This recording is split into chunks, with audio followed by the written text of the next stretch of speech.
किन्नर चुड़ैल। गोरखपुर नाम का एक गांव हुआ करता था। उस गांव में ज्यादा लोग नहीं रहते थे। उस गांव में एक गर्भवती विधवा औरत रहती थी। उस औरत का नाम कमला था। कमला अपने घर में अकेली रहती थी। उसके पति की सारी जायदाद उसके नाम हो गई थी, पर सभी गांव वाले उस औरत को मनहूस औरत समझा करते थे और सभी उससे नफरत किया करते थे। एक बार कमला राशन की दुकान पर खाने का सामान खरीदने जाती है। भैया जी, जरा 1 किलो दाल चावल देना। अरे हाय हाय हाय हाय हाय! अरे मनहूस औरत, मेरी दुकान में अपशुगन करवाने आ गई क्या? हैं? चल जा यहाँ से, मैं कुछ नहीं देने वाला हूँ तुझे। भाग भाग यहाँ से, चल जा निकल। भैया जी, ऐसा मत कहिए, मैं गर्भवती हूँ, मुझे खाने की बहुत जरूरत है, मुझे खाना दे दीजिए। दुकानदार कमला को वहाँ से धक्के मारकर भगा देता है। तभी कमला रोते रोते उस गांव के किन्नरों के इलाके में आ जाती है। गांव वाले किन्नरों को उसी इलाके में रखा करते थे, क्योंकि वो लोग किन्नरों को पसंद नहीं करते थे और उनके इलाके में रहने से मना करते थे। तो किन्नरों ने उसी गांव में अपना एक इलाका बना लिया था। जब किन्नर लोग देखते हैं कि एक गर्भवती महिला रोते रोते उनके इलाके में आ गई है, तो सारे किन्नर कमला के पास जाकर उसका हाल पूछने लगते हैं। क्या हुआ बहन, तुम्हारी गर्भवती अवस्था में इतनी बुरी हालत कैसे? तुम रो क्यों रही हो? तुम डरो मत, हम तुम्हें कोई नुकसान नहीं पहुंचाएंगे। तुम शांत होकर सब बताओ कि हुआ क्या है। मैं कमला हूँ, मैं गांव के दूसरे इलाके से आई हूँ। 2 महीने पहले ही मेरे पति की मौत हुई है। मुझे गांव के लोग मनहूस मानते हैं, क्योंकि मैं विधवा हूँ और गर्भवती भी। वहाँ के लोग मुझे खाने के लिए कुछ बेचने के लिए भी तैयार नहीं, जिससे मेरा गुजारा नहीं हो रहा था। कोई बात नहीं कमला, हम तुम्हारा ख्याल रखेंगे। किन्नर लोग कमला को एक खाली घर में रहने के लिए जगह दे देते हैं और उसकी देखभाल भी करते हैं। कुछ ही महीने बाद कमला अपने बच्चे को जन्म देती है, पर अफसोस, कमला बच्चे को जन्म देते ही अपनी जान गंवा देती है। जब सब किन्नर बच्चे को देखते हैं तो बहुत खुश हो जाते हैं, क्योंकि वो बच्चा भी किन्नर ही था। कमला ने एक किन्नर बच्चे को जन्म दिया था। अब इस बच्चे की देखभाल कौन करेगा? हम तो इस बच्चे को गांव के दूसरे इलाके में भी नहीं भेज सकते। और तो क्या हुआ, इस बच्चे की माँ नहीं रही तो हम इसे पालेंगे। अब ये हमारे इलाके में रहेगा, हमारे साथ रहेगा। फिर वो किन्नर उस किन्नर बच्चे को गोद ले लेते हैं, उसका नामकरण कराते हैं। उस किन्नर बच्चे का नाम शक्ति रखा जाता है। देखते ही देखते शक्ति बड़ी होने लगती है। उसके रंग रूप बहुत सुंदर थे। वो बहुत सुंदर किन्नर दिखती है। एक दिन शक्ति एक किन्नर से पूछती है, माँ जी सुनिए ना, ये गांव के दूसरे इलाके में भी तो लोग रहते हैं, तो हम वहाँ क्यों नहीं जाते? हम उनसे अलग क्यों रहते हैं? शक्ति, क्योंकि वो लोग हमारे जैसे नहीं, वो लोग हमें पसंद नहीं करते, इसीलिए हम उनसे अलग रहते हैं। क्यों? वो हमें क्यों पसंद नहीं करते? मुझे एक बार उस इलाके में जाना है, मैं एक बार वहाँ जाकर घूम कर आऊं। शक्ति, खबरदार, जो तू उस इलाके में कभी भी गई तो अपनी जान नहीं गंवाना चाहती तो उस इलाके में कभी कदम भी नहीं रखेगी, समझी? इतना कहकर वो किन्नर वहाँ से चली जाती है। शक्ति उस किन्नर की बात सुनकर बहुत रोती है। माँ जी, ऐसा कैसे कह सकती है?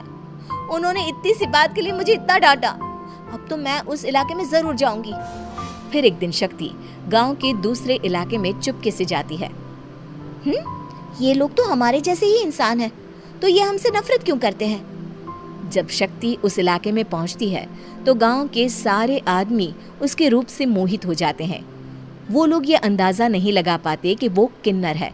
शक्ति की सुंदरता देखकर सारे गांव वाले उसकी तारीफ करने लगते हैं। तभी गांव का चक्कर लगाने गांव के जमींदार का बेटा हर्ष वहां पहुंचता है। हर्ष भी दिखने में बहुत सुंदर होता है। जब हर्ष ने शक्ति को देखा तो वो भी उससे मोहित हो गया, और जब शक्ति की नजर हर्ष पर पड़ी तो वो हर्ष को देखकर मोहित हो गई। आपको पहले कभी इस गांव में देखा नहीं। इस गांव में आप नए हैं क्या? जी नहीं, वो मैं बस। तभी शक्ति बोलते बोलते रुक जाती है और मन में सोचने लगती है, अगर मैंने इनको बता दिया कि मैं दूसरे इलाके से आई हूँ तो वो समझ जाएंगे कि मैं किन्नर हूँ, इसलिए मुझे इनसे झूठ ही बोलना पड़ेगा। शक्ति हर्ष को कहती है, जी हाँ, मैं इस गांव में नई आई हूँ, यहाँ अकेली रहती हूँ। वैसे आप कौन है? आप भी इसी गांव में रहते हैं? जी हाँ, मैं इस गांव के जमींदार का बेटा हूँ। आपको किसी भी चीज की जरूरत पड़े तो आप मुझे बता देना, मुझे अच्छा लगेगा। ऐसे ही शक्ति और हर्ष एक दूसरे से रोज मिलने लगते। वो दोनों अपने प्यार का इजहार करने एक दूसरे से मिलने जाते हैं। तभी शक्ति का पीछा करते करते एक किन्नर वहां आ जाती है। शक्ति, मैं तुमसे बहुत प्यार करता हूँ। मैं तुमसे शादी करना चाहता हूँ। क्या तुम मुझसे शादी करोगी? हाँ हर्ष, मैं तुमसे शादी करूंगी, पर मैं तुमको अपने बारे में एक सच्चाई बताना चाहती हूँ जो मैंने तुमसे छुपा कर रखी है। तभी उनके बीच में ही वो किन्नर आ जाती है। शक्ति, तेरी हिम्मत कैसे हुई ऐसा करने की? वो किन्नर शक्ति को खींचकर गांव के जमींदार के पास ले जाती है। हर्ष भी वहां शक्ति को बचाने के लिए पहुंच जाता है।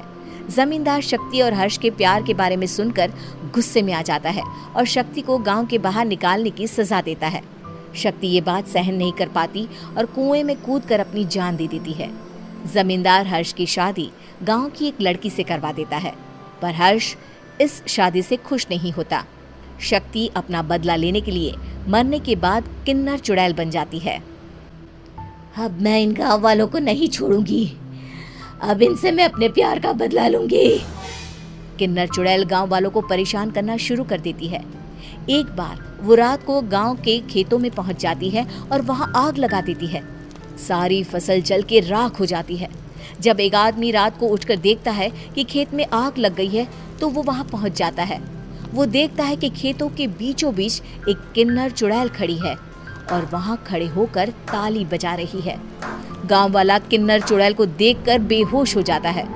जब सुबह उस आदमी को होश आता है तो वो सीधा जमींदार के पास जाता है। अरे जमींदार साहब, अरे वो किन्नर चुड़ैल ने मेरी सारी फसल जला दी। अब मैं क्या करूंगा? क्या होगा मेरा? जमींदार चुड़ैल किन्नर का नाम सुनते ही सब कुछ समझ जाता है। अब वो बहुत डर जाता है। उसी रात को जब जमींदार डर के मारे अपने कमरे में सो नहीं पाता, तभी वहां अचानक से किन्नर चुड़ैल आ जाती है। किन्नर चुड़ैल जोर जोर से जमींदार के आगे खड़ी होकर हंसने लगती है और ताली बजाने लगती है। जमींदार उस डरावनी किन्नर चुड़ैल को देखकर बहुत डर जाता है। तूने मेरे साथ बहुत बुरा किया, अब मैं तुझे जान से मार दूंगी। नहीं नहीं नहीं नहीं नहीं, मुझे माफ कर दो, मुझे मत मारो। मैं कभी ऐसा दोबारा नहीं करूंगा। अब तुम जो बोलोगी वही मैं करूंगा। ठीक है, मैं चाहती हूँ कि किन्नर इलाका गांव के इलाके से जुड़े और गांव का कोई भी आदमी किन्नर समाज से द्वेष ना करे, उससे नफरत ना करे, नहीं तो मैं सारे गांव को मार दूंगी। और तुम गांव में एक नया कानून बनाओ कि अगर किसी ने भी किन्नर समाज को हानि पहुंचाने की कोशिश भी करी या इनसे भेदभाव करने की भी कोशिश करी तो उनको कड़ी से कड़ी सजा मिलेगी। हाँ हाँ हाँ हाँ, मैं ऐसा ही करूंगा। तुम जो बोलोगी वो मैं करूंगा, पर मुझे जाने दो प्लीज। तब वो किन्नर चुड़ैल वहां से चली जाती है। गांव का जमींदार किन्नर चुड़ैल का कहा मानते हुए दोनों इलाकों को एक कर देता है और नया कानून भी लागू कर देता है। तब से वहां किन्नर समाज और बाकी गांव वाले शांतिपूर्वक रहने लगते हैं।